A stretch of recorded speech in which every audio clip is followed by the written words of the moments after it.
How do you go from a $15,000 a year TV job to becoming one of the most powerful people on the planet? Spoiler alert, it's not luck. It's a very specific, repeatable strategy. I mean, just look at this. On one side, you've got a 19-year-old kid dropping out of college for what was honestly a pretty modest salary. And on the other, a $3 billion media empire. So how in the world does she bridge that gap? And look, this isn't just going to be another biography. What we're doing here is breaking down the exact strategic pattern she used, step by step, that anyone, including you, can learn from. To really get this, we've got to go all the way back to the beginning, to her very first high-stakes gamble. I mean, her childhood, it was just brutal. Born into extreme poverty, wearing dresses made from potato sacks, facing horrific abuse, and a personal tragedy that would have completely broken most people. But for Oprah, that became her fuel. Okay, so fast forward. She's 19 and she hits this major crossroads. She's got just 1 year of college left to get that piece of paper when a local TV station offers her a job as a co-anchor. Just imagine the pressure here. Her dad, her professors, everyone is telling her, be smart, finish your degree, get the credential. So she had a choice, play it safe and finish school, or seize this once-in-a-lifetime moment. And what did she do? She took the job. And right here, this is where we see the first pattern emerge. Strategy number 1, choose the opportunity over the credential when timing is everything. She just knew that real-world experience, right then and there, would grow so much faster than another year sitting in a classroom. But here's the twist. That first big break, it actually led to a pretty humiliating failure. But what's crazy is that this failure led directly to her biggest breakthrough. This is the pivot moment. So she gets to Baltimore, she's a news anchor, and she's terrible at it. Not a good fit at all. They told her she was too emotional, that she got way too invested in the stories. They actually demoted her. For most of us, that's a career killer. But check this out. Her demotion landed her on this little low-stakes morning talk show. And the very thing they criticized her for, that too emotional part, it was the exact superpower that made her a phenomenal talk show host. And the change was instant. In just a few months, she took a morning show in Chicago that was dead last and made it #1. So what's the pattern here? What's the lesson from that failure? This is strategy number 2, and it's a big one. Don't fight your nature. Find the format where your natural strengths can completely dominate. Instead of trying to force herself into a box she didn't fit, she found a new box that was built just for her. That is a total game changer. Okay, so she's a star now. But this next part, this is the decision that took her from being a rich celebrity to a billionaire. Pay close attention because this is the billion-dollar lesson. So her show goes national, it's a huge hit, and she does something that basically no one else was doing. She decided she wasn't just going to be the talent on the poster. In 1988, she founded Harpo Productions, and she owned it all. The show, the rights, everything. And the financial difference here, it's just mind-blowing.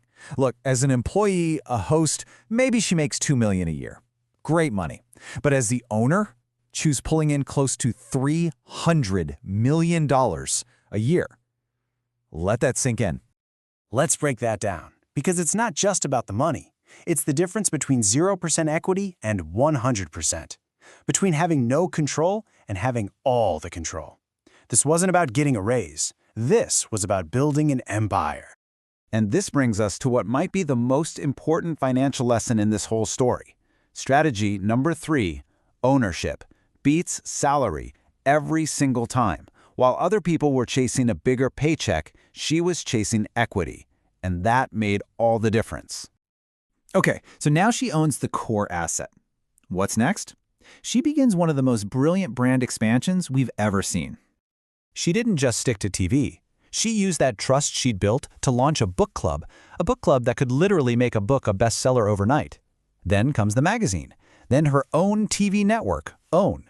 And then she leverages that influence again with a huge investment in Weight Watchers, each one built on the last.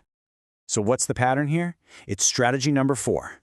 Build a powerful, trusted brand and then leverage that brand everywhere. Her name, Oprah, wasn't just a name anymore. It was her most valuable, scalable asset. But we have to ask, why did any of this work? The show, the brand, the empire? What was the engine driving all of it? What was her real superpower? And I think this quote just nails it. Think about it. She cried on TV. She talked about her struggles with weight, with her past. That kind of vulnerability, that wasn't weakness. That was connection. That was everything. And what's so genius is that she turned this into a business model. It's a simple, powerful loop. Her authenticity created real trust. That trust gave her massive influence. And that influence, well, that's something you can monetize. The Oprah effect was born.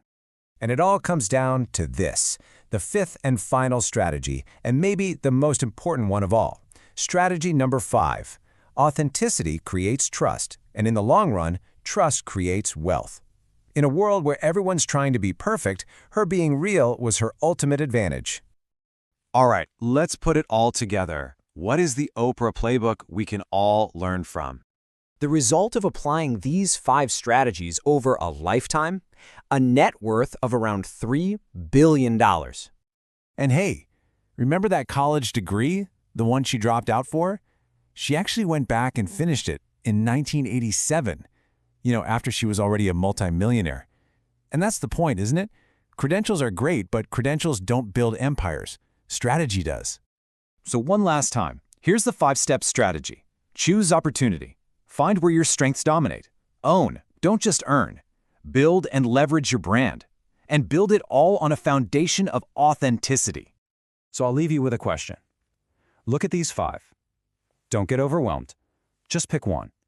Which one of these can you apply this week to your job, your side hustle, your life?